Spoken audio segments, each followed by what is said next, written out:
Hello viewers, मैं हूं आपका दोस्त पवन कुमार विश्वजीत और आप सभी का स्वागत करता हूं आपका अपने यूट्यूब चैनल पवन कुमार विश्वजीत में, जहां मिलती है आपको फिजिकल एजुकेशन कॉम्पिटेटिव एग्जाम्स की लाइव प्रिपरेशन और मिलती है आपको फिजिकल एजुकेशन और स्पोर्ट्स से रिलेटेड हर प्रकार की अपडेट जो आपके लिए रहती है ज़रूरी। तो चलिए, आज की सीरीज में हम आपको करवाने वाले हैं यूपी टीजीटी 2015। जी हाँ, यूपी टीजीटी 2015 का जो एग्ज़ाम हुआ था वो मैं आपका सोल्ड पेपर आपके लिए लेकर आ गया हूँ। और जो चैनल पर पहली बार विजिट कर रहे हैं, चैनल को सब्सक्राइब कर लीजिए, बेल आइकन को प्रेस कर लीजिए। और जी हाँ, यहाँ पर बेल आइकन को प्रेस करने के बाद में आपको मिल जाएंगे हमारे द्वारा जो दी जाने वाली आपको सीरीज है और लाइव सेशन के नोटिफिकेशन।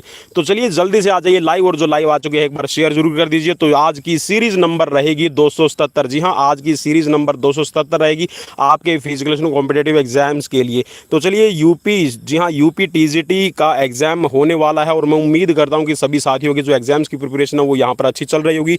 तो दोस्तों, ये आपका फिजिकल एजुकेशन यूपी टीजीटी 25 जनवरी 2015 को जो आयोजित किया गया एग्जाम है वो मैं यहाँ पर आप सबके लिए लेकर आ गया हूँ। सॉल्व पेपर रहेगा, तो जल्दी से जल्दी हम क्वेश्चन करेंगे यहाँ पर। तो पहला प्रश्न आपकी स्क्रीन पर है। पहले प्रश्न में पूछा गया कि हमारे शरीर की सबसे बड़ी रचना क्या है। तो देखिए, जो यहाँ पर ऑप्शंस दे रखे हैं, इन ऑप्शंस के अकॉर्डिंग यहाँ पर जो सबसे बड़ी रचना है ये आपकी यकृत हो जाएगी, मीन्स लीवर। और अगर वैसे सबसे लार्जेस्ट ऑर्गन की अगर हम बात करें तो स्किन होती है। जी हाँ, पूरी की पूरी बॉडी पर आपकी जो स्किन है सबसे बड़ा और लार्जेस्ट ऑर्गन रहेगा। ठीक है, यहाँ पर जो ऑप्शंस में गिवन है वो आपका लीवर हो जाएगा। अगला प्रश्न आपकी स्क्रीन पर है। प्रश्न में पूछा गया कि प्रतियोगिताएं हैं वो कितनी प्रकार की होती है। देखिए, जो आपकी प्रतियोगिताएं हैं वो आपकी 4 प्रकार की होती है, जिसमें आपका लीग टूर्नामेंट, आपका नॉकआउट टूर्नामेंट, आपका कॉम्बिनेशन टूर्नामेंट और चैलेंज टूर्नामेंट। ठीक है, तो ये आपकी 4 प्रकार की रहती है। और जो आपका यहाँ पर कॉम्बिनेशन टूर्नामेंट है, कॉम्बिनेशन टूर्नामेंट में भी याद रखेगा कि आपकी 4 प्रकार की टूर्नामेंट होती है, लीग कम नॉकआउट, नॉकआउट कम लीग और लीग कम लीग टूर्नामेंट, और इसके साथ में नॉकआउट कम नॉकआउट टूर्नामेंट। अगला प्रश्न आपकी स्क्रीन पर प्रश्न में पूछा गया कि YMCA की जो स्थापना है वो कब और किसने की है। तो YMCA की जो स्थापना है वो की गई है HC बक के द्वारा 1920 मद्रास में। जी हाँ, YMCA की फुल फॉर्म भी दोस्तों मैं कई बार आपको रिपीट कर चुका हूँ, तो प्लीज़ यहाँ पर याद कर लीजिए कि young man Christian of association. ठीक है, तो यहाँ पर इसको कहा जाता है। तो YMCA जो कॉलेज है वो आपका मद्रास में बनाया गया था पहला, और ये कह सकते हैं कि जो शारीरिक शिक्षा के क्षेत्र में भारत का पहला कॉलेज था। चलिए, अगला प्रश्न आपकी स्क्रीन पर प्रश्न में पूछा गया है कि अर्जुन अवार्ड किसको दिया जाता है। अर्जुन अवार्ड से भी रिलेटेड भाई आप अपनी धनराशि वगैरह और जो अभी लेटेस्ट आपके अवार्ड दिए गए हैं, मैं सभी से रिक्वेस्ट करूंगा जितने भी यूपी टीजीटी पीजीटी की तैयारी कर रहे हैं भाई, अपनी अपनी तैयारी करके जरूर जाइएगा। तो यहाँ पर अवार्ड्स वगैरह आप उनको रट लीजिएगा। तो यहाँ पर राष्ट्रीय स्तर पर सर्वश्रेष्ठ खिलाड़ी को भी दिया जाता है, और इसके साथ में जो अंतर्राष्ट्रीय स्तर पर सर्वश्रेष्ठ खिलाड़ी, जी हाँ, अंतर्राष्ट्रीय स्तर पर जो प्रदर्शन करते हैं, इन दोनों ही अवस्थाओं में खिलाड़ी को अर्जुन अवार्ड दिया जाता है। और ये भी याद रखेगा कि लगातार 3 साल, जी हाँ, लगातार 3 साल का पिछला परफॉर्मेंस है वो देखा जाता है। और जो नॉमिनेशन है, जी हाँ, नॉमिनेशन कौन करेगा अर्जुन अवार्ड का, तो ये भी आप याद रखिएगा कि जो अर्जुन अवार्ड दिया जाता है उसका नॉमिनेशन आपकी जो फेडरेशन होती है, सपोज कीजिए कि आप एथलेटिक्स खेल रहे हैं तो athletic federation of India nomination भेजती है ministry of youth affair and sports को, ताकि ये अवार्ड है वो दिया जा सके। ठीक है, फिर वहाँ पर आपकी एक कमेटी बैठती है और वो कमेटी यहाँ पर डिसाइड करती है कि किसका परफॉर्मेंस अच्छा है। ठीक है, प्रीवियस जो 3 साल का उसी के ब्याह पे फिर आपका अवार्ड दिया जाता है। और अब हाल फिलहाल में इसकी 15 लाख रुपए राशि कर दी गई है, पहले 5 लाख रुपए राशि थी और 1961 में भैया बनाया गया था। तो ये छोटी छोटी बेसिक चीज़ें याद करके जाइएगा, आपके एग्जाम्स के पॉइंट ऑफ व्यू से काफ़ी इंपॉर्टेंट रहेगी।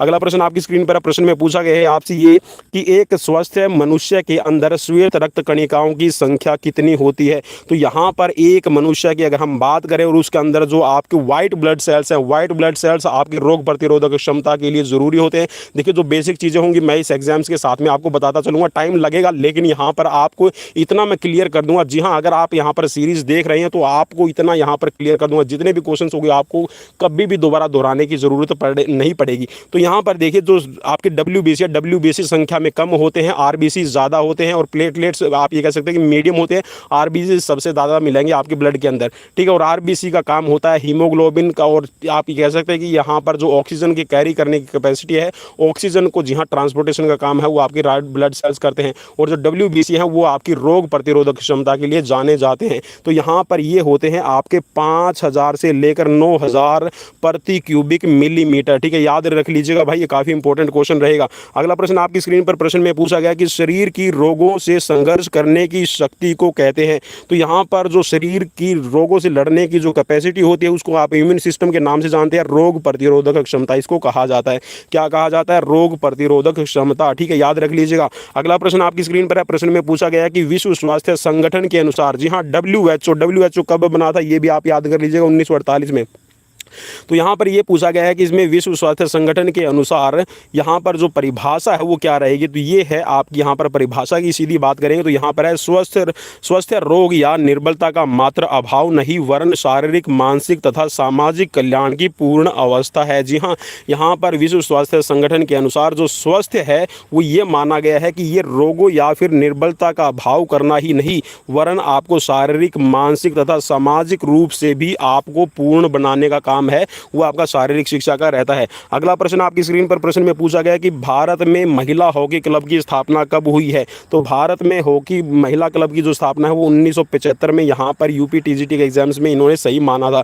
नेक्स्ट क्वेश्चन आपकी स्क्रीन पर प्रश्न में पूछा गया कि ओलंपिक ध्वज में गोलों की संख्या कितनी होती है। तो भाई ये कई बार मैं मेरे ख्याल में मेरे चैनल पे ओलंपिक से रिलेटेड आपको कम से कम भी 20 से 25 वीडियोस मिल जाएंगे जहां पर ओलंपिक से रिलेटेड सिर्फ आपको बताया गया। तो वहां पर मैं कई बार रिपीट कर चुका हूं कि आपके 5 छल्ले हैं ये, और जी हाँ 5 छल्लों का यहाँ पर सीक्वेंस आपका डब्ल्यू के आकार का रहता है, ये याद कर रख लीजिएगा, ठीक है। वाइट बैकग्राउंड पे ये बने होते हैं और इसको 1914 में बैरिन पीरेडी कुबर्टिन द्वारा बना दिया गया था।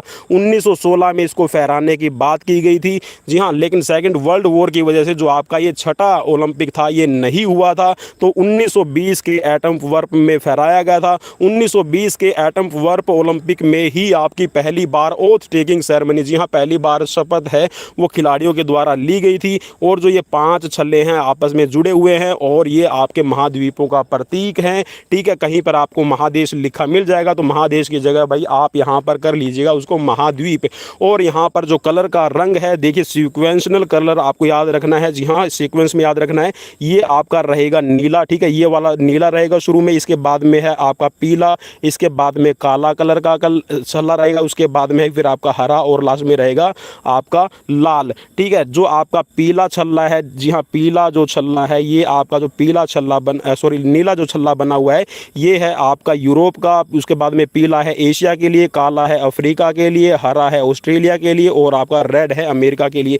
इसको आप ऐसे याद कर लीजिएगा। और भाई हाल फिलहाल में, जी हाँ हो सकता है मे भी आपका यूपी टीजीटी के अंदर आपका एग्जाम्स में ये क्वेश्चन ना पूछा जाए, क्योंकि अभी हाल फिलहाल में ये 20 जुलाई को, जी हाँ 20 जुलाई को जो आपका ओलंपिक मोटो है वो चेंज किया गया है। अब ओलंपिक मोटो आपका बन गया है सीटीएस, अल्टीएस, फोर्टियस और कम्युनियस, ठीक है, जिसका मतलब बनता है faster, higher, stronger and together. तो यहाँ पर हो सकता है मे भी ये क्वेश्चंस ना आए, लेकिन फिर भी आप अपने एग्जाम्स के पॉइंट ऑफ व्यू से इसको तैयार कर लीजिएगा, क्योंकि 7-8 अगस्त को आपका एग्जाम है। चलिए नेक्स्ट क्वेश्चन की तरफ बढ़ते हैं। और नेक्स्ट क्वेश्चन में पूछा गया है कि दांतों व हड्डियों को बनाने के लिए क्या आवश्यक है। जी हाँ, दांत या फिर हड्डियों की बात करें तो कैल्शियम और फास्फोरस आपके 2 यहाँ पर मिनरल्स वो जरूरी रहते हैं। सबसे ज़्यादा जरूरी है कैल्शियम। और आप ये कह सकते हैं कि जब हम करते हैं एनर्जी के प्रोडक्शन की बात, जहाँ पर आती है ATP, ADP और CP, ठीक है, कैल्शियम फास्फोरेट की बात आती है, क्रेटिन फास्फोरेट की बात आती है, तो यहाँ पर भाई एनर्जी का प्रोडक्शन आपकी तभी होगा जब आपकी बॉडी के अंदर अच्छा कैल्शियम होगा। और कैल्शियम को स्टोर करने का काम आपकी हड्डियाँ करती हैं। तो दांत व हड्डियों का निर्माण, जी हाँ, कैल्शियम पे डिपेंड करेगा।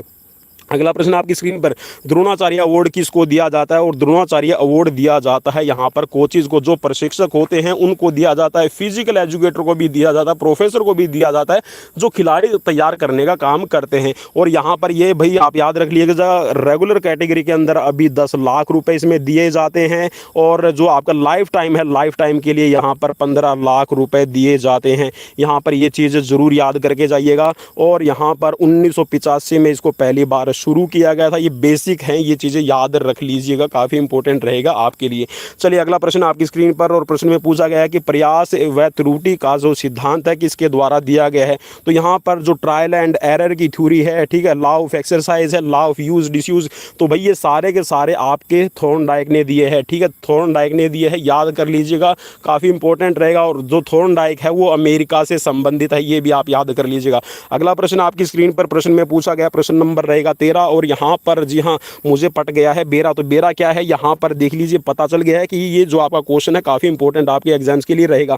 व्यक्तिगत स्वच्छता सहायता करती है। तो व्यक्तिगत जो स्वच्छता है, जो आपकी हेल्थ हाइजीनिंग की हम बात करते हैं, तो यहाँ पर जो आपका व्यक्तिगत स्वच्छता है, ये आपके एक तो आपका आकर्षक व्यक्तित्व का निर्माण करती है, मीन्स आपकी पर्सनैलिटी में 4 चांद लगाती है, और इसके साथ में जो वैचारिक स्थायित्व प्रदान करती है, मीन्स आपके जो विचार हैं उनके अंदर स्टेबिलिटी लाने का काम करती है। जी हाँ, अगर आप बीमार हैं, अगर आप रोगी बने रहेंगे तो आपका शरीर भी आपका साथ नहीं देता। तो यहाँ पर उपरोक्त दोनों जी हाँ आपके सही माना जाएगा, ऑप्शन सी। नेक्स्ट क्वेश्चन की तरफ बढ़ेंगे, और नेक्स्ट क्वेश्चन में पूछा गया कि मुख्य संवेदी अंग कौन से हैं। मुख्य संवेदी अंग का मतलब है कि जिनसे आप किसी भी तत्वों का या फिर किन्हीं भी वस्तुओं का आपको पता चलता है, जैसे कि ठंडा, गर्म, तीखा, मीठा, खट्टा, ठीक है, आपको स्मेल आती है, आप सुनते हैं, आप देखते हैं, तो ये सारी की सारी चीज़ें जी हाँ आपके सेंसरी ऑर्गन्स को कहा जाता है। तो जो संवेदी अंग है इसके अंदर आते हैं आपकी नेत्र, कान, नाक, त्वचा। जी हाँ, नेत्र से आप देखने का काम करते हैं, जो भी आपको अच्छा लगता है आप उसको देखते हैं, जो बुरा लगेगा आप उसको नहीं देखेंगे।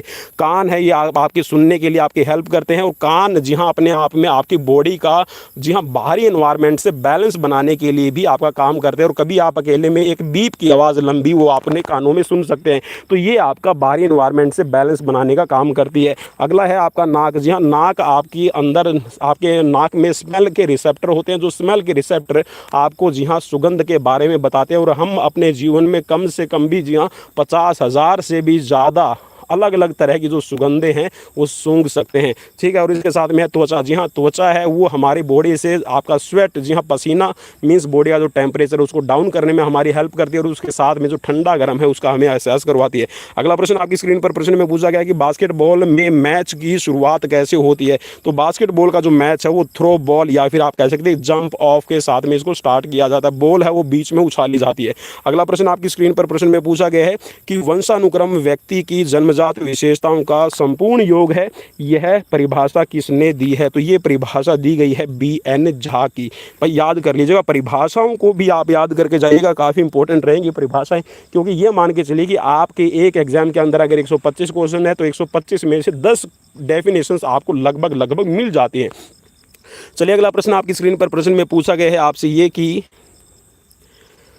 भोजन के मुख्य कार्य क्या है। तो भोजन का जो मुख्य कार्य है यहाँ पर उपरोक्त A और B दोनों बता रखे हैं। इसका मतलब ये हो गया कि आपका जो भोजन है वो आपकी नई कोशिकाओं को बनाने का काम करता है, जो पुरानी आपकी टूटी फूटी कोशिकाएं हैं उनकी मरम्मत का, रिपेयरिंग का काम करता है।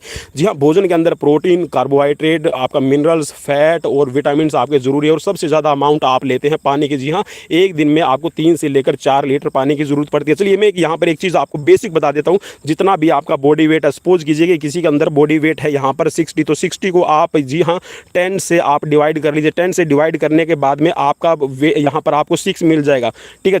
6 को भी आप एक बार 2 से डिवाइड कर दीजिएगा, तो मतलब कि आपको पूरे दिन में जो एक नॉर्मल ह्यूमन बीइंग है तो उसको 3 लीटर पानी की ज़रूरत होती है। और यहाँ पर अगर कोई यहाँ पर खिलाड़ी प्रैक्टिस करता है तो यहाँ पर आपको 2 से इसको दोबारा से डिवाइड करने की ज़रूरत नहीं। इट मीन्स कि अगर आप हार्डवर्क करते हैं और आपका काम प्रैक्टिस का है तो यहाँ पर आप नेशनल इंटरनेशनल प्लेयर हो, 6 लीटर पानी की आपको दिन में आवश्यकता रहती है, ठीक है। नेक्स्ट क्वेश्चन की तरफ बढ़ेंगे। नेक्स्ट क्वेश्चन में पूछा गया है आपसे ये, कार्य के आधार पर भोज्य पदार्थों को कितने भागों में बांटा गया है। तो कार्य के आधार पर जो भोज्य पदार्थ हैं उनको आप ये कह सकते हैं कि 3 भागों में बांटा गया है। एक तो जो आपको एनर्जी देने वाले हैं, एक जो आपको प्रोटेक्ट करने वाले हैं, और एक आपकी ये कह सकते हैं कि जो आपकी शरीर की कार्य रेखाओं को बनाने वाले हैं। तो 3 प्रकार के यहाँ पर आप भोज्य पदार्थ उनको बांट सकते हैं। अगला प्रश्न आपकी स्क्रीन पर प्रश्न में पूछा गया है कि विटामिन डी एक मुख्य स्रोत है। तो जो विटामिन डी का मुख्य स्रोत है ये आपका सनलाइट, और जी हाँ जो आपको सी फूड है, सी फूड से भी आपको यहाँ पर विटामिन डी मिल जाती है, जिसके अंदर आप कह सकते हैं जो कोड लीवर या कोड लीवर ऑयल और इसके साथ में जो फिश ऑयल है उससे आपको यहाँ पर विटामिन डी मिल जाता है। नेक्स्ट क्वेश्चन की तरफ बढ़ेंगे और नेक्स्ट क्वेश्चन में पूछा गया है कि स्ट्रेन क्या है। तो स्ट्रेन जो है, देखिए स्ट्रेन स्प्रेन इसमें कई बार हम कंफ्यूज होते हैं। तो जो स्ट्रेन है ये आपकी मांसपेशियों की चोट रहती है, मांसपेशियों का खिंचाव, जी हाँ, मांसपेशियों के जो फाइबर हैं उनके अंदर खिंचाव आ जाना या फिर उनका टूट जाना, ठीक है, या फिर उनका ओवर स्ट्रेच होना, यहाँ पर ये कहलाता है आपका स्ट्रेन। और जो स्प्रेन है, स्प्रेन का मतलब है मोच, मोच होती है लिगामेंट के अंदर, ठीक है, लिगामेंट्स जो आपकी जॉइंट्स को बनाकर रखते हैं, जॉइंट्स को जो मजबूती देने का काम करते हैं, तो लिगामेंट्स के अंदर जो चोट होती है वो आपकी स्प्रेन कहलाएगी। और जो स्ट्रेन है ये आपकी मांसपेशियों का फटना या फिर खिंचाव कहलाता है। अगला प्रश्न आपकी स्क्रीन पर प्रश्न में पूछा गया है कि शिक्षण पद्धति, पाठ्यक्रम, विधि आदि में सुधार करने में मदद करता है। तो क्या मदद करता है? तो देखिए ये करता है आपका इवैल्यूएशन। जी हाँ, जो आपकी शिक्षण पद्धति है, इसके साथ में पाठ्यक्रम है, विधि है, तो इसके अंदर जो सुधार करने में मदद करता है आपका मूल्यांकन। जी हाँ, इवैल्यूएशन है, ये सबसे ज़्यादा जरूरी है किसी भी स्टूडेंट के लिए, एक अच्छी परफॉर्मेंस के लिए, या फिर ये कह सकते हैं कि एक टीचर्स के लिए भी इवैल्यूएशन है वो बार बार होना चाहिए। अगला प्रश्न आपकी स्क्रीन पर प्रश्न में पूछा गया है कि बास्केटबॉल के जन्मदाता कौन है। तो बास्केटबॉल का अमेरिका के अंदर जी हाँ जन्म हुआ है। जी हाँ, ये पहले आप कह सकते हैं कि जो हैंडबॉल है, वॉलीबॉल है, और इसके साथ में आप ये कह सकते हैं जो बास्केट, कुछ एक जो खेल है इनको मिलाकर बनाया गया था। और यहाँ पर डॉक्टर जेम्स नाइस्मिथ, ठीक है, इनका नाम है डॉक्टर जेम्स नाइस्मिथ, यहाँ पर नॉर्थ स्मिथ लिख रखा है तो आप इसको डॉक्टर जेम्स नाइस्मिथ पढ़ लीजिएगा।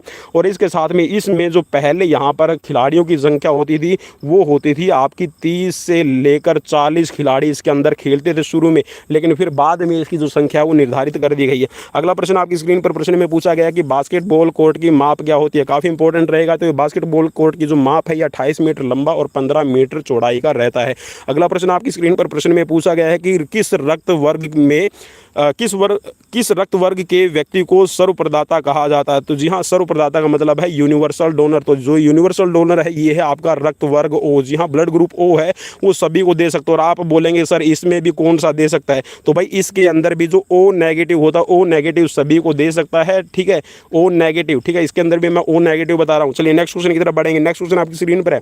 प्रश्न में पूछा गया है कि घर से बाहर तंबुओं तथा झोपड़ियों में रहने को क्या कहते हैं। तो भाई आप कुछ दिन के लिए बाहर चले जाते हैं और यहाँ पर लैप ऑफ नेचर मीन्स प्रकृति की गोद में रहते हैं, तो उसको कहा जाता है कैंप। जी हाँ, कैंप आपने एनएसएस और एनसीसी जरूर देखे होंगे। और या फिर आप पिकनिक वगैरह बनाने के लिए भी कुछ दिन के लिए बाहर जाते हो और जी हाँ जंगल के अंदर और प्रकृति की गोद में रहते हैं, तो उसको शिविर कहा जाता है। अगला प्रश्न आपकी स्क्रीन पर प्रश्न में पूछा गया है कि रोगों से सुरक्षा प्रदान करने वाले पोषक तत्व। जी हाँ, रोगों से सुरक्षा प्रदान करने वाले जो पोषक तत्व है उसको कहा जाता है विटामिन और खनिज। जी हाँ, विटामिन भी आपके लिए 12 से 13 आपकी बॉडी के लिए जरूरी रहता है और खनिज भी अलग अलग है। जी हाँ, जिनके अंदर आपको थोड़ी सी अमाउंट में वो सभी चाहिए। जी हाँ, मैक्रो मिनरल्स और माइक्रो मिनरल्स में आप इसको डिवाइड कर सकते हैं। और जो विटामिन आप उसको वाटर सोल्यूबल और फैट सोल्यूबल में यहाँ पर डिवाइड कर सकते हैं। अगला प्रश्न आपकी स्क्रीन पर प्रश्न में पूछा गया है कि सीखना कौन सी प्रक्रिया है। जी हाँ, सीखना क्या है? सीखना एक मनोवैज्ञानिक प्रक्रिया मानी जाती है। जी हाँ, मनोविज्ञान का आप कह सकते हैं कि मनोवैज्ञानिक तौर पर आप कितने स्वस्थ है उसी के आधार पर आप अपनी जो लर्निंग है वो आगे कर सकते हैं। और लर्निंग जो है वो एक कॉन्टिन्यूअस प्रोसेस है। जी हाँ, जो जन्म से और मृत्यु तक चलती रहती है। अगला प्रश्न आपकी स्क्रीन पर, हमारे शरीर में पाए जाने वाली सबसे लंबी अस्थि कौन सी है। तो भाई इसको कहा जाता है उर्व अस्थि या फिर आप इसको फीमर या फिर जांग की हड्डी कहिएगा, ठीक है। तो ऑप्शन सी यहाँ पर राइट हो जाएगा। अगला प्रश्न आपकी स्क्रीन पर प्रश्न में पूछा गया कि एक स्वस्थ शरीर का सामान्य तापक्रम क्या रहता है। तो भाई एक सामान्य मनुष्य का जो तापक्रम है ये रहेगा आपका 98.4 फ़ारेनहाइट। जी हाँ, कहीं कहीं पर आपको लिखा मिलेगा 98.6 फ़ारेनहाइट। जी हाँ, 98.6 फ़ारेनहाइट भी आपको लिखा मिल जाएगा। तो भाई मैं इसको सीधा सा आपको एक डिफाइन कर देता हूँ। अगर आप 98.4 की बात करते हैं ना, तो इसके अंदर जो आपका परसेंटेज निकल कर आएगा, जो आप डिग्री सेल्सियस में तापमान बनाते हैं, तो 36 पॉइंट समथिंग बनता है, ठीक है। तो 36.9 समथिंग ये बनेगा। तो इसको इसीलिए कहा जाता है कि ये 37 डिग्री सेल्सियस में पूरा नहीं बैठता। अगर आप इसको 98.6 करते हैं तो ये भी आपका ये कह लीजिए कि 37 पॉइंट कुछ पॉइंट्स में आगे चला जाएगा। तो यहाँ पर जो 98.4 फ़ारेनहाइट है ये यहाँ पर बोर्ड के एग्जाम्स में बिल्कुल सही है। तो आप 98.4 फ़ारेनहाइट पर ही क्लिक कीजिएगा। कई साथियों ने मुझसे पूछा था कि सर 98.6 करें या फिर हम 98.4 करें, तो 98.4 आपका राइट रहेगा। अगला प्रश्न आपकी स्क्रीन पर प्रश्न में पूछा गया है कि द्रोणाचार्य पुरस्कार किसको दिया गया है। तो यहाँ पर जो द्रोणाचार्य पुरस्कार है, वैसे तो देखिए बाद में तो सभी को दिया गया, तो यहाँ पर जो प्रोफेसर कर्ण सिंह है इनको शारीरिक शिक्षा के लिए दिया गया था। था, प्रोफेसर थे ये, ठीक है। नेक्स्ट क्वेश्चन आपकी स्क्रीन पर प्रश्न में पूछा गया कि सीटीएस का अर्थ क्या है। तो सीटीएस का जो अर्थ है ये है आपका अत्यधिक तेज दौड़ना, जी हाँ, फास्टर, ठीक है। सीटीएस, अल्टीएस, फोर्टियस आप इनको याद कर लीजिएगा और एक इसके अंदर जो कम्युनिस्ट वर्ड है वो भी आप 2021 में आप जोड़ना शुरू कर दीजिए। नेक्स्ट क्वेश्चन की तरफ बढ़ेंगे। नेक्स्ट क्वेश्चन आपकी स्क्रीन पर है, प्रश्न में पूछा गया कि स्प्रेन व स्ट्रेन का इलाज किस विधि से किया जाता है। तो यहाँ पर जो स्ट्रेन या फिर किसी को हो जाता है स्प्रेन, तो इनका इलाज है ये किया जाता है राइस, जी हाँ, राइस यहाँ पर थेरेपी आप इसके अंदर कह सकते हैं कि यूज़ की जाती है। राइस का जो मतलब है वो भी मैं आपको अभी बता देता हूँ। जी हाँ, राइस जो है, राइस खाने वाला चावल वाला राइस नहीं है। यहाँ पर आर का मतलब है रेस्ट, आई का मतलब है आइस, उसके ऊपर लगाइए, ठीक है। सी का मतलब है कॉम्प्रेस, मीन्स उसके ऊपर कोई भी सूती कपड़ा आप उसके ऊपर लपेट दीजिए। और ई का मतलब है यहाँ पर इवेल्युएशन, जी हाँ, उस एलिवेशन, सॉरी इवेल्युएशन नहीं, इसको एलिवेशन मीन्स आपको हार्ट लेवल से इसको ऊपर उठाना है। तो यहाँ पर इसका होता है राइस। और राइस थेरेपी है ये आपकी 48 आवर्स तक, जी हाँ, 48 आवर्स टू 72 आवर्स ये दी जाती है, इसको भी आप याद रखिएगा। अगला प्रश्न आपकी स्क्रीन पर प्रश्न में पूछा गया कि ट्रैक प्रतियोगिता कौन सी है। जी हाँ, ट्रैक प्रतियोगिता कौन सी है। तो यहाँ पर देखिए जो ट्रैक प्रतियोगिता है यहाँ पर आपकी मैराथन हो जाएगी। और मैराथन भी वैसे कह सकते हैं कि आपकी रोड रनिंग होती है, लेकिन ट्रैक की बात करें तो ट्रैक पर ही की जाती है, क्योंकि एक तरह से जो आपका सड़क है, रोड है जिस पे आपकी रनिंग करवाई जाती है उसको भी ट्रैक कहा जाएगा। लेकिन जो यहाँ पर आपके बाकी इवेंट दिए गए हैं, भाला फेंक है, पोल वॉल्ट है, लंबी कूद है, तो ये फील्ड इवेंट के अंदर आते हैं, ये भी आप याद रखिएगा। अगला प्रश्न आपकी स्क्रीन पर प्रश्न में पूछा गया कि स्क्रैप त्वचा व म्यूकस झिल्ली कहलाती है।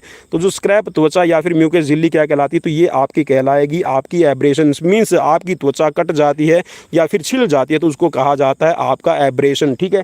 चलिए नेक्स्ट क्वेश्चन की तरफ बढ़ेंगे। और नेक्स्ट क्वेश्चन की तरफ बढ़ेंगे और एब्रेशन को आप सीधा सा हिंदी भाषा में कह सकते हैं कि रगड़क लगना, ठीक है।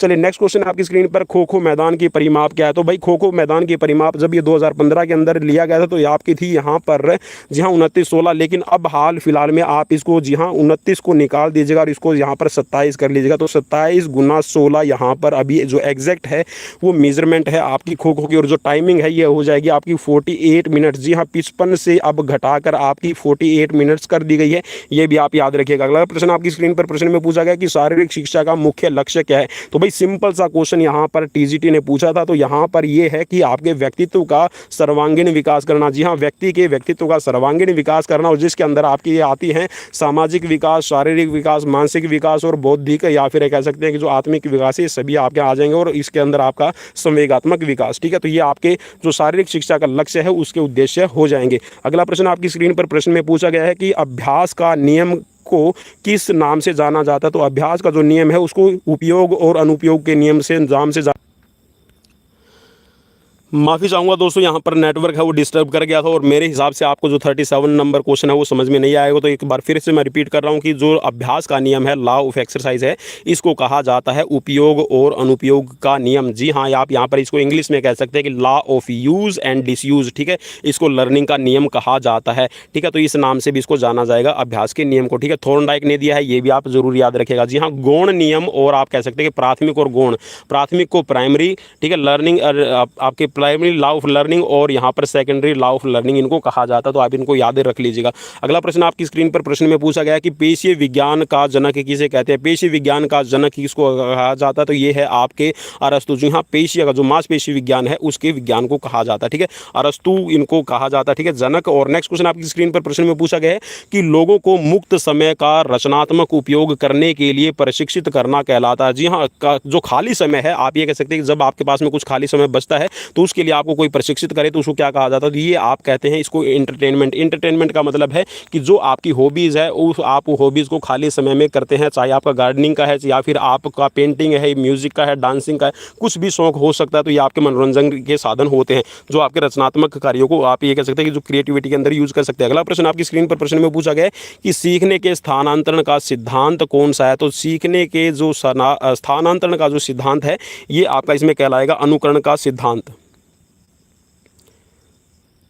सॉरी, इसमें जो आपका ये कहेगा जो सीखने का स्थानांतरण का सिद्धांत है ये आपका कहा जाएगा आपका सकारात्मक स्थानांतरण, ठीक है। सकारात्मक स्थानांतरण का मतलब है कि आप कोई भी चीज़ है उसको सकारात्मक रूप में सीखते हैं। अगला प्रश्न आपका स्क्रीन पर पूछा गया है कि लोगों में किसी कार्य के प्रति उत्साह उत्पन्न करना व उन्हें प्रोत्साहित करना क्या कहलाता है। तो ये आपका नेतृत्व कहलाएगा। जी हाँ, आप अपनी कार्यशैली से या फिर ये कह सकते हैं कि आप किसी को अपने कार्य से प्रभावित करते हैं, अपनी बातों से प्रभावित करते हैं और उससे कोई भी कार्य करवा सकते हैं, तो ये आपका नेतृत्व का गुण होता है। अगला प्रश्न क्वेश्चन आपकी स्क्रीन पर प्रश्न में पूछा गया है कि कुल स्थायी दांतों की संख्या कितनी है। तो जो स्थायी दांत है ये आपके 32 होते हैं, और जो टूटने वाले ये कह सकते हैं जो दूध के दांत है ये 20 होते हैं, जो टूट जाते हैं और टूटने के बाद में जो आपके फिक्स हैं ये आपके 32 आ जाते हैं। नेक्स्ट क्वेश्चन आपकी स्क्रीन पर प्रश्न में पूछा गया और काफ़ी ईजी प्रश्न है ये कि NSNIS का पूरा नाम क्या है। तो जो NSNIS है इसका पूरा नाम यहाँ पर बनता है Netaji Subhash national institute of sports. ठीक है, नेक्स्ट क्वेश्चन की तरफ बढ़ेंगे। नेक्स्ट क्वेश्चन आपकी स्क्रीन पर प्रश्न में पूछा गया है कि हमारे शरीर में ऊर्जा का मुख्य स्रोत क्या है। तो हमारे शरीर के अंदर जो ऊर्जा का मुख्य स्रोत है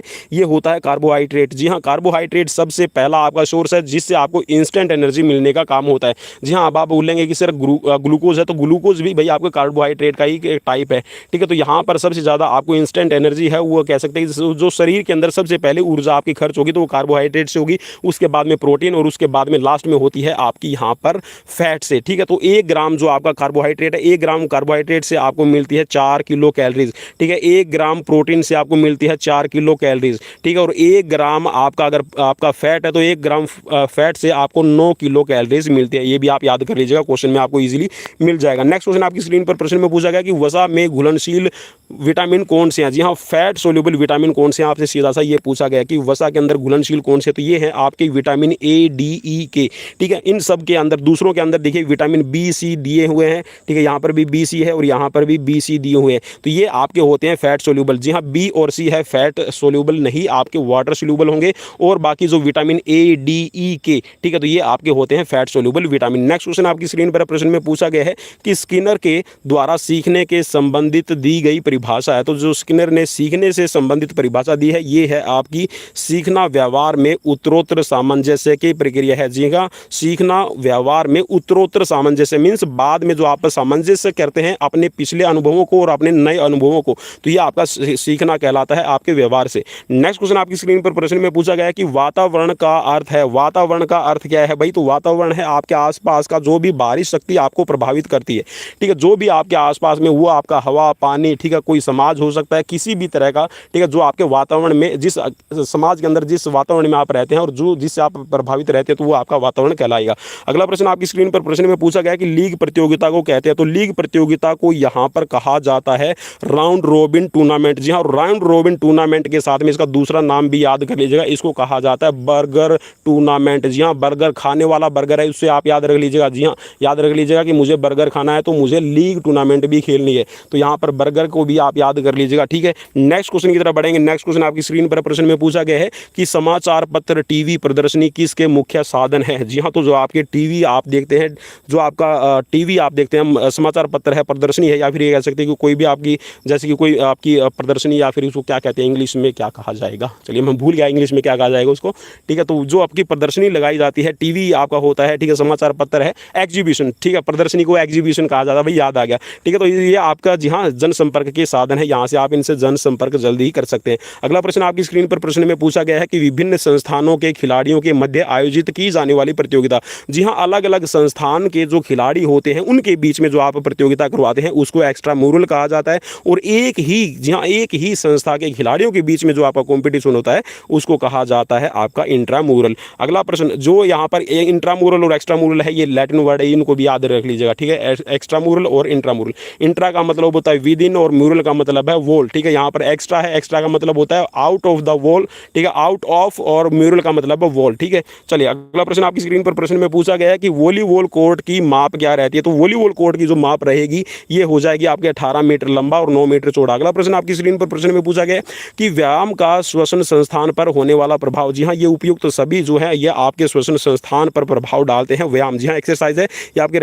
रेस्पिरेटरी सिस्टम पे प्रभाव डालेगी। इच्छा शक्ति को बढ़ाएंगे, मीन्स आपकी जो विल पावर है वो बढ़ जाएगी। और नेक्स्ट है आपका कि श्वसन क्रिया की दर में कमी। जी हाँ, जो आप 17 से 18 बार सांस लेते हैं आप उसको कम कर सकते हैं, लेकिन जो आपकी कैपेसिटी है वो बढ़ जाएगी। अगला प्रश्न आपकी स्क्रीन पर, और यहाँ पर जो टॉलरेंस पावर है, जी हाँ आप ये कह सकते हैं जो एंड्योरेंस वर्कआउट है वो आपका बढ़ जाएगा। अगला प्रश्न आपकी स्क्रीन पर प्रश्न में पूछा गया है कि इनमें से कौन सा संक्रामक रोग है। तो यहाँ पर जो संक्रामक रोग है यहाँ पर ये हो जाएगा आपका वायरल फीवर। जी हाँ, कैंसर है, ये आपको पता है कि सेल्स की डिवाइडेशन जो अब नॉर्मल होती है उससे होगा।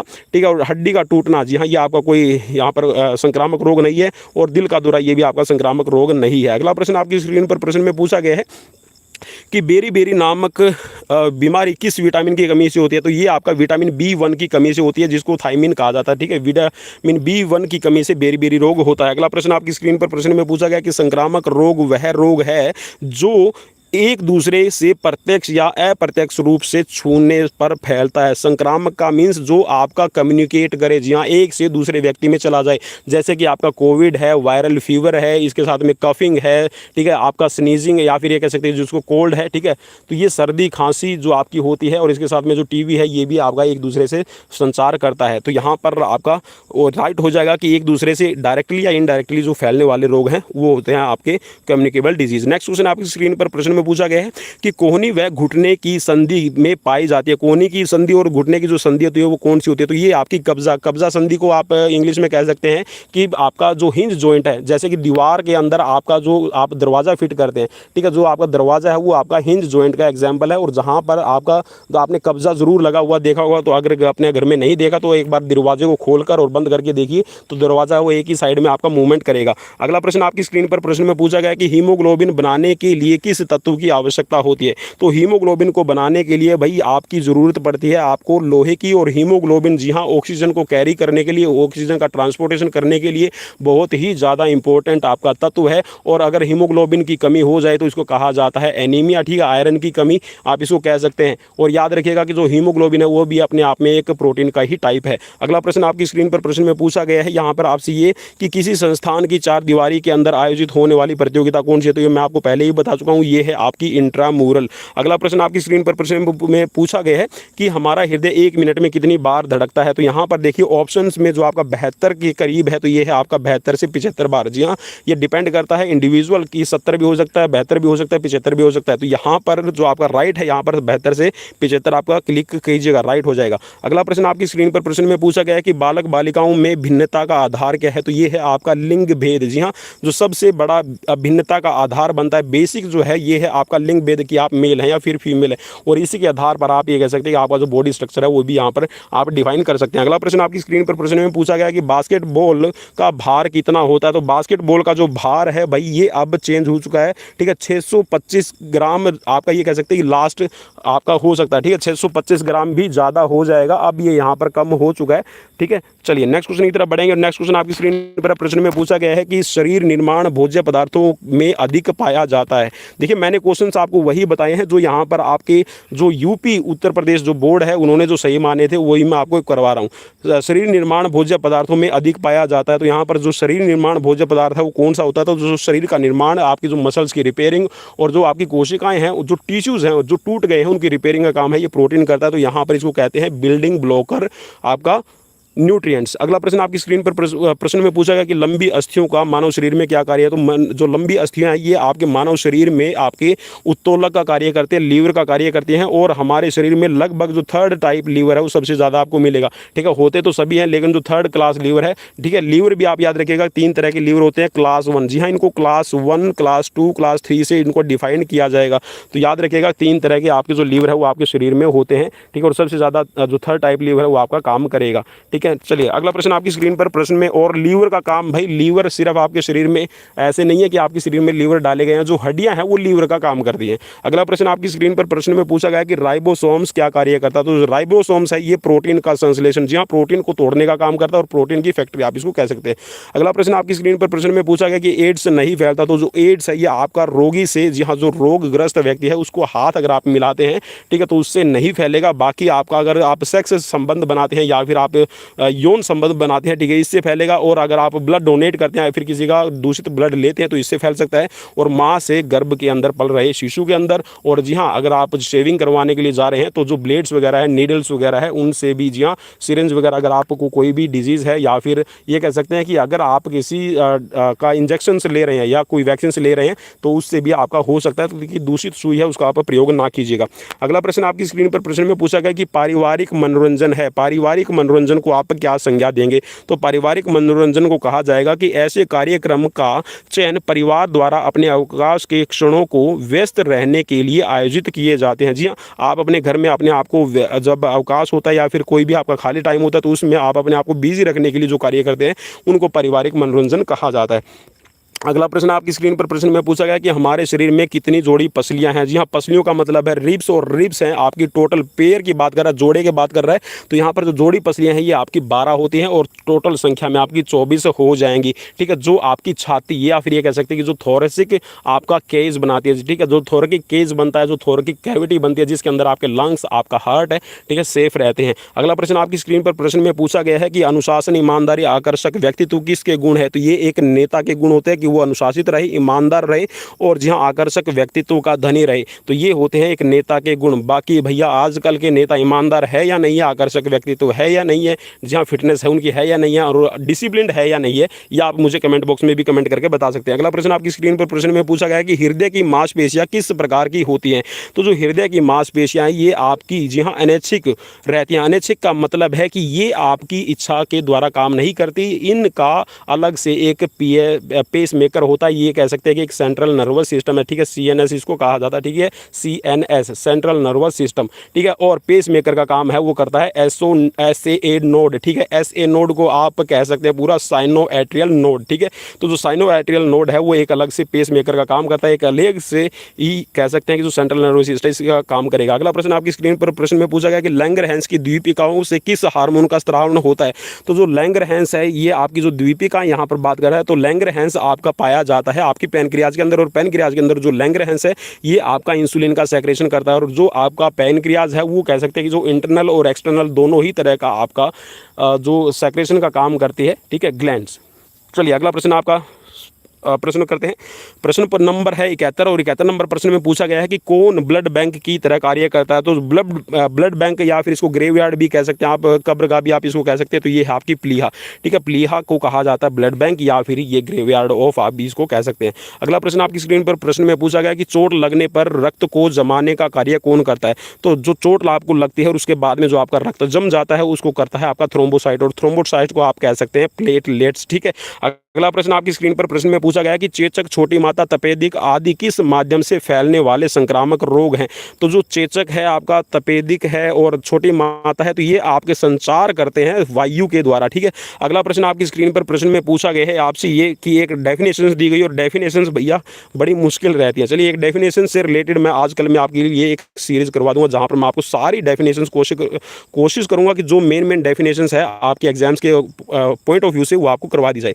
अगला प्रश्न आपकी स्क्रीन पर और प्रश्न में जहां पर डेफिनेशन है शारीरिक शिक्षा, शिक्षा के क्षेत्र शिक्षा के बड़े क्षेत्र का वह अंग है जो बड़ी मांसपेशियों से होने वाले कार्य तथा उससे संबंधित प्रतिक्रिया से संबंध रखता है, यह परिभाषा की है। ठीक है, तो यहाँ पर बड़ी मांसपेशियों का भाई एक यहाँ पर इस क्वेश्चन के अंदर तो आपको एक सीधा सा मैं बताता हूँ कि जिसके अंदर बड़ी मांसपेशियों की बात कर रहा है ना कि बड़ी मांसपेशियों से होने वाला कार्य है, तो ये जो परिभाषा दी है ये जेबी नैश की रहती है। ठीक है, लगभग जेबी नैश की रहती है जहाँ पर बड़ी मांसपेशियों से होने वाले कार्य की अगर कोई बात कर रहा है।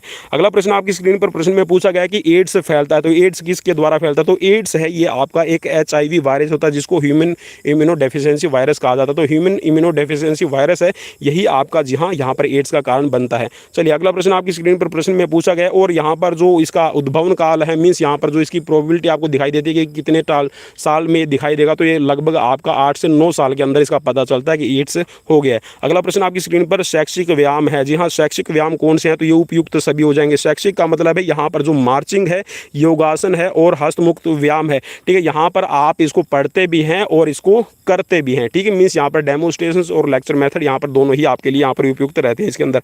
अगला प्रश्न आपकी स्क्रीन पर प्रश्न में पूछा गया है कि दौड़ने के लिए बनाए गए पथ की स्टैंडर्ड माप क्या होती है। तो भाई ट्रैक कितने मीटर का होता है, सीधी सी बात यहाँ पर ये पूछ रखी है।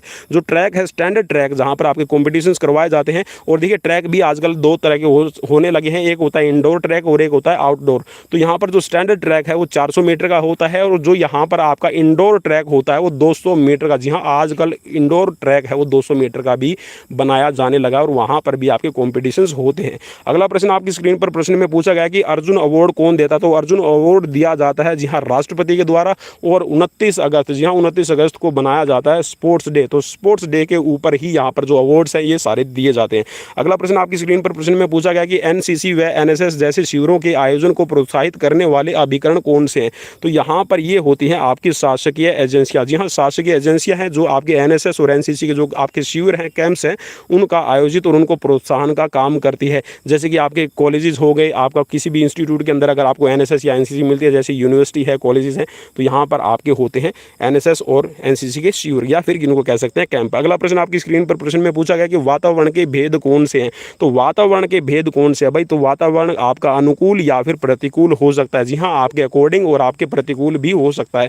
अगला प्रश्न आपकी स्क्रीन पर प्रश्न में पूछा गया है कि आधुनिक ओलंपिक खेलों की शुरुआत किसने की है। तो भाई आधुनिक ओलंपिक खेलों की शुरुआत है ये की है बैरन पीरेडी कुबर्टिन ने। और भाई आज, जी हाँ आज यहाँ पर एक चीज़ याद रखिएगा, आज इतिहास एक रचा गया है। जी हाँ यहाँ पर विमेन जो टीम है, विमेन्स हॉकी टीम है, हॉकी की जो टीम है ये हमारी, जी हाँ विमेन्स हॉकी टीम पहली बार सेमीफाइनल में पहुंची है। और ऑस्ट्रेलिया को जो चक दे इंडिया मूवी अगर आपने देखी तो सीन वहाँ पर वही कुछ रिपीट हो रहे थे। और मैं तो जब उस मैच को देख रहा था तो ऐसा लग रहा था कि जैसे वही चक दे इंडिया मूवी देखी जा रही है। और वहाँ पर भारत ने, जी हाँ 1-0 से बीट कर दिया है यहाँ पर ऑस्ट्रेलिया, और 3 बार की ओलंपिक मेडलिस्ट टीम को यहाँ पर बीट किया है भारत ने। और इसके साथ में यहाँ पर एक और इतिहास रचा गया है, वो रचा गया है आपकी कमलप्रीत, जी हाँ कमलप्रीत कौर के द्वारा। जी हाँ याद रखिएगा कमलप्रीत कौर ने क्या रचा है इतिहास, वो याद रखिएगा। कमलप्रीत कौर ने यहाँ पर जो विकास घोड़ा है, जो भारत के लिए 8वें स्थान पर रहा था, और जो आपकी इसमें कृष्णा पूनिया है डिस्कस थ्रो के अंदर, वो 7वें स्थान पर रही थी। जो आज कंपटीशन हुआ उसमें जो आपकी कमलप्रीत कौर है ये 6th पोजीशन पे रही है अभी फाइनल इवेंट के अंदर डिस्कस थ्रो में। और इनका जो आपका ये कह सकते हैं जो पर्सनल बेस्ट रहा है यहाँ पर इस ओलंपिक की बात करें तो यहाँ पर मैं एक बार दोबारा से इसको इरेज करके लिख देता हूँ, तो ये रहा है आपका 63.70, जी हाँ 63.70 मीटर इनका पर्सनल बेस्ट रहा है इस पहले ओलंपिक के अंदर। जी हाँ कमलप्रीत कौर का ये पहला ओलंपिक था, और उम्मीद कर रहे हैं कि नेक्स्ट ओलंपिक में यहाँ पर ये मेडल पक्का होगा ही होगा। अगला प्रश्न आपकी स्क्रीन पर प्रश्न में पूछा गया है कि जो मनोरंजन गांवों, कस्बों और शहरों में रहने वालों के द्वारा नियंत्रित होकर समुदाय द्वारा वित्तीय सुविधाएं प्रदान कर आयोजित किया जाता है उसे क्या कहा जाता है। तो उसको कहा जाता है आपका सामुदायिक मनोरंजन। जी हाँ जो आपके गांवों के अंदर, कस्बों के अंदर, शहरों के अंदर जो लोग रहते हैं वो इकट्ठा होकर समुदाय के रूप में वित्तीय आपस में सहायता और ये कह सकते हैं कि समूह बनाकर है वो अपना मनोरंजन करते हैं, तो इसको कहा जाता है सामुदायिक मनोरंजन। अगला प्रश्न आपकी स्क्रीन पर प्रश्न में पूछा गया कि वह कौन सा फ्रैक्चर है जिसमें हड्डियों में से कुछ हिस्से ब्रेक हो जाते हैं। जी हाँ अगर सिंपल फ्रैक्चर रहेगा तो सिंपल फ्रैक्चर सपोज कीजिए कि आपकी हड्डी है, ठीक है, चलिए मैं एक हड्डी बना रहा हूँ, ठीक है, चलिए ये आपकी एक हड्डी है, तो यहाँ पर एक सिंपल सा फ्रैक्चर आपको हो गया है, तो ये आपका सिंपल कहा जाएगा। अगर हड्डियाँ हैं वो 2 पार्ट में टूट जाएं, ठीक है, हड्डियाँ 2 या 2 से अधिक जगह से टूट जाए, कुछ हड्डियाँ ब्रेक हो जाती है, ठीक है, ब्रेक हो जाए कुछ हिस्सों में, तो इसको कहा जाता है आपका कम्युनिटेड फ्रैक्चर। और इम्पैक्ट फ्रैक्चर का मतलब है कि जहाँ पर प्रेशर से पड़कर आपका जो हड्डियाँ टूट जाती है, जैसे कि आप अगर हाई जंप कर रहे हैं या फिर आप कर रहे हैं अपना लॉन्ग जंप कर रहे हैं, तो इस सिचुएशन में भी आपका जो प्रेशर पड़ता है आपकी हड्डियों पर और टूट जाती है। चलिए अगला प्रश्न आपकी स्क्रीन पर प्रश्न में पूछा गया कि मलेरिया फैलता है, तो मलेरिया किसके द्वारा फैलता है। तो मलेरिया आपका फैलता है यहाँ पर मादा एनाफ्लीज मच्छर के काटने से, ठीक है। अगला प्रश्न आपकी स्क्रीन पर प्रश्न में पूछा गया कि पेनल्टी कॉर्नर किस खेल से संबंधित है। पेनल्टी कॉर्नर है, जी हाँ आज पेनल्टी कॉर्नर भारत ने भाई आज यहाँ पर जब मैं जो 3rd क्वार्टर है और जो उसके बाद में 4th क्वार्टर देख रहा था, ठीक है, देख रहा था मतलब बार बार मेरे पास में जब इन्फॉर्मेशन आ रही थी तो रोंगटे खड़े हो रहे थे भाई। उस आधे घंटे के जो लास्ट के आप ये कह सकते हैं कि जो 3rd और 4th क्वार्टर था उसमें भारत ने 10 से 15 पेनल्टी स्ट्रोक्स हैं वो यहाँ पर ऑस्ट्रेलियन टीम के रोक दिए, जी हाँ, और भारत ने पहले ही क्वार्टर में गोल कर दिया था। अगला प्रश्न आपकी स्क्रीन पर प्रश्न में पूछा गया है यहाँ पर मेरुदंड कितने हड्डियों से मिलकर बना है। भाई मेरुदंड है वो छोटे बच्चे के अंदर, यहाँ पर बड़े बच्चे की बात कर लेते हैं पहले, जो एडल्ट्स हैं मीन्स जो एडल्ट्स हो चुके हैं उनके अंदर 26 होते हैं, और जो छोटा बच्चा होता है तो यहाँ पर ये 33 होती है, ठीक है, तो ये आपकी बाद में मिलकर 26 बन जाती है। अगला प्रश्न आपकी स्क्रीन पर प्रश्न में पूछा गया कि बास्केटबॉल से संबंधित ट्रॉफी कौन सी है। तो बास्केटबॉल से संबंधित ट्रॉफी का नाम यहाँ पर बता रखा है SM अर्जुन राजा। जी हाँ SM अर्जुन राजा बास्केटबॉल से। पूर्णिमा है ये आपकी रहती है वॉलीबॉल से, और जो ध्यानचंद है ये हॉकी से रहेगी, ठीक है। अगला प्रश्न आपकी स्क्रीन पर प्रश्न में पूछा गया कि कौन सा आसन सारे योगासन करने के अंत में किया जाता है। तो जी हाँ यहाँ पर जो सारे आसन, देखिए आसन है वो 3 प्रकार के होते हैं, ये भी आप याद रखिएगा। आसन 3 प्रकार के हैं जिसमें आपका होता है सबसे पहले आरामात्मक। जी हाँ, आरामात्मक को आप कह सकते हैं रिलैक्सेटिव, और फिर होता है आपका मेडिटेटिव। मेडिटेटिव का मतलब है आपके जो ध्यानात्मक आसन है, ठीक है। और उसके बाद में होते हैं आपके कोरेक्टिव या फिर कल्चरल आसन, उनको कहा जाता है। कल्चरल या फिर कोरेक्टिव का मतलब है कि जो आपके शरीर के अंदर से डिजीजेज और डिफॉर्मिटीज़ को दूर करने का काम करते हैं, जो शारीरिक विकृतियाँ हैं उनको दूर करने का काम करते हैं, वो आपके कल्चरल या फिर कोरेक्टिव आसन कहे जाते हैं। तो यहाँ पर जब भी कोई भी आप आसन करते हैं तो देखिए जो आराम आपको देने का काम कर रहे हैं, मीन्स आप यहाँ पर कूलिंग डाउन करना चाहते हैं, तो यहाँ पर आप इसको करेंगे शवासन को, ठीक है। जो आपका यहाँ पर सुखासन है और आपका पद्मासन है, तो ये आपके रहते हैं ध्यानात्मक आसन, ठीक है। और प्राणायाम है, ये प्राणायाम यहाँ पर आसन नहीं है, ये प्राणायाम अलग से है, जिसके अंदर अलग अलग आपके प्राणायाम किए जाते हैं, जैसे कपालभाति है, भस्त्रिका, भ्रामरी, ठीक है, उज्जवनी, ठीक है। उसके साथ में फिर आपका पल्विनी और शीतली, शीतकारी, ठीक है। तो ये आपके रहेंगे। अगला प्रश्न आपकी स्क्रीन पर प्रश्न में पूछा गया कि उत्तक कहते हैं, तो उत्तक किसको कहा जाता है? तो उत्तक कहा जाएगा कि जो समान संरचना व समान कार्य करने वाली कोशिकाओं का समूह। जी हाँ, कुछ कोशिकाएं मिलकर समान कार्य करती हैं और समान संरचना रखती हैं, तो यहाँ पर ये कोशिकाओं का समूह कहा जाता है टिश्यू या फिर उत्तक। अगला प्रश्न आपकी स्क्रीन पर और प्रश्न में पूछा गया है, लाल रक्त कणिकाओं की आयु मानव में होती है। तो लाल रक्त कणिकाओं की जो आयु है यहाँ पर 100 से 120 दिन, या फिर कहीं पे आपको मिल जाएगा लिखा हुआ 90 से 120 दिन, ठीक है। तो 90 से 120 दिन यहाँ पर रहती है आपकी लाल रक्त कणिकाओं की, या फिर इसको आप 100 से 120 दिन कहिएगा। अगला प्रश्न आपकी स्क्रीन पर प्रश्न में पूछा गया कि अर्जुन अवार्ड कब दिया जाता है? तो अर्जुन अवार्ड दिया जाता है 29 अगस्त को, ठीक है, जो आपका नेशनल डे रहेगा आपका स्पोर्ट्स का, ठीक है। चलिए अगला प्रश्न आपकी स्क्रीन पर प्रश्न में पूछा गया कि कॉर्नर किक किस खेल से संबंधित है? ठीक है, तो कॉर्नर किक है ये आपकी हो जाएगी फुटबॉल से। अगर यहाँ पर कॉर्नर, यहाँ पर देखिए कॉर्नर किक लिखा हुआ, तो ये आपका फुटबॉल से संबंधित रहेगी। अगला प्रश्न आपकी स्क्रीन पर और प्रश्न में पूछा गया कि प्रेरणा किसे कहते हैं? तो सॉरी, प्रेरणा कितने प्रकार की होती है? तो प्रेरणा भाई, प्रेरणा 2 तरह की होती है, ठीक है, एक मेरी बहन और एक आपकी बहन। मीन्स यहाँ पर प्रेरणा का मतलब है मोटिवेशन। तो मोटिवेशन आपका 2 तरह का है, और यहाँ पर जो मोटिवेशन है आप इसको कह सकते हैं इंटरनल और एक्सटर्नल, ठीक है, इंट्रांसिक और आपका एक्सट्रांसिक, ठीक है। तो ये आपका 2 तरह का रहेगा, अंत और बाह्य प्रेरणा इसको कहिएगा। अगला प्रश्न आपकी स्क्रीन पर प्रश्न में पूछा गया है, चलिए शारीरिक दक्षता को प्रभावित करने वाले मुख्य कारक कौन से हैं? तो शारीरिक दक्षता को जो प्रभावित करने वाले मुख्य कारक रहेंगे ये है आपका वंशानुक्रम और वातावरण। जी हाँ, जो हेरिडिटी है और जो आपका एनवायरनमेंट है ये आपकी फिजिकल फिटनेस को प्रभावित करने वाले रहते हैं। अगला प्रश्न आपकी स्क्रीन पर पूछा गया है कि मानसिक स्वास्थ्य को प्रभावित करने वाले कारक कौन से? तो मानसिक स्वास्थ्य को प्रभावित करता है कि परिवार के सदस्यों के बीच में मधुर संबंध। जी हाँ, परिवार के सदस्यों के बीच में मधुर संबंध रहेंगे तो आपका जो मानसिक स्वास्थ्य है वो आपका अपने आप ही सही हो जाएगा। अगला प्रश्न आपकी स्क्रीन पर प्रश्न में पूछा गया कि लोना किस खेल से संबंधित है? तो लोना जो आपका, जी हाँ, जब आप एक टीम को पूरा आउट कर देते हैं कबड्डी में तो आपको अतिरिक्त 2 अंक दिए जाते हैं बोनस के रूप में, ठीक है। बोनस आप इसको कहिए या फिर लोना पॉइंट आप इसको कहिए, 2 आपको अतिरिक्त पॉइंट दिए जाते हैं, तो ये आपका कबड्डी से रिलेट करेगा। अगला प्रश्न आपकी स्क्रीन पर प्रश्न में पूछा गया है कि हॉकी खेल खेलने की कुल समयावधि कितनी है? तो हॉकी खेल खेलने की जो कुल समयावधि है ये आपकी होती है टोटल 60 मिनट। जी हाँ, 60 मिनट आप खेलते हैं और जिनके अंदर 2-2 मिनट का बीच में, ठीक है, यहाँ पर आपका 2 मिनट का रेस्ट रहेगा और यहाँ पर भी 2 मिनट का रेस्ट रहेगा, यहाँ पर बीच में 5 मिनट का रेस्ट रहेगा, तो टोटल आपकी होती है 69 मिनट्स। और यहाँ पर याद रखिएगा भाई, जब मैं देख रहा था तो यहाँ पर जो ग्रीन कार्ड है, ग्रीन कार्ड अगर आपको दिया गया है तो 2 मिनट का सस्पेंशन है, और येलो अगर आपको कार्ड दिया गया है तो आपको 5 से लेकर 10 मिनट का सस्पेंशन दिया जाएगा, वो रेफरी पर डिपेंड करेगा। और अगर आपको रेड कार्ड दे दिया गया तो अब वहाँ पर आप पूरे गेम से बाहर कर दिए जाते हैं। तो अब जो रेड कार्ड, आपका ग्रीन कार्ड, येलो कार्ड का नियम है वो भी थोड़ा सा चेंज कर दिया गया है, इसके बारे में भी जरूर पढ़ लीजिएगा। अगला प्रश्न आपकी स्क्रीन पर प्रश्न में पूछा गया है कि मुख्य श्वसन अंग कौन सा है? तो मुख्य जो श्वसन अंग है ये है आपका फेफड़े, ठीक है। और फेफड़े के भाग जो बाकी रह जाएंगे ये आपका कंठ और नाक आपकी रह जाएंगे, ठीक है। और हृदय वह अलग से अपना एक अंग रहेगा। अगला प्रश्न आपकी स्क्रीन पर प्रश्न में पूछा गया कि टेनिस सर्व किस खेल में होता है? तो टेनिस सर्व होता है ये आपका वॉलीबॉल खेल के अंदर हो जाएगा। अगला प्रश्न आपकी स्क्रीन पर प्रश्न में पूछा गया कि निम्न में से कूद वाली प्रतियोगिता कौन सी है? तो कूद वाली प्रतियोगिता यहाँ पर लंबी कूद है। जी हाँ, जंपिंग जो इवेंट्स है वो आपका लॉन्ग जंप हो जाएगा। भाला फेंक और आपका जो चक्का फेंक है ये थ्रोइंग इवेंट्स रहते हैं, और जो 100 मीटर है ये आपका ट्रैक इवेंट होता है। अगला प्रश्न आपकी स्क्रीन पर प्रश्न में पूछा गया कि हॉकी का जादूगर कहा जाता है? तो हॉकी का जो जादूगर है वो कहा जाता है यहाँ पर ध्यानचंद को। और 1928 के अंदर ही जो इनको ये दोनों शब्द हैं, हॉकी विजार्ड और हॉकी का जादूगर, ये दोनों ही आप ध्यानचंद को यहाँ पर 1928 के अंदर ही कहा जाने लगा था। अगला प्रश्न आपकी स्क्रीन पर प्रश्न में पूछा गया है कि ऐसी धमनी जो ऐसी धमनी जो अशुद्ध रक्त हृदय से फेफड़ों तक पहुंचाती है तो इसको कहा जाता है फुफ्फुसीय धमनी। फुफ्फुसीय धमनी को आप इंग्लिश में कहेंगे पल्मोनरी आर्टरी। ठीक है, जो पल्मोनरी आर्टरी है यही एक ऐसी आर्टरी होती है भाई शरीर के अंदर जिसके अंदर दूषित खून रहता है और जितनी भी आपकी धमनियां उनके अंदर प्योर ब्लड रहता है।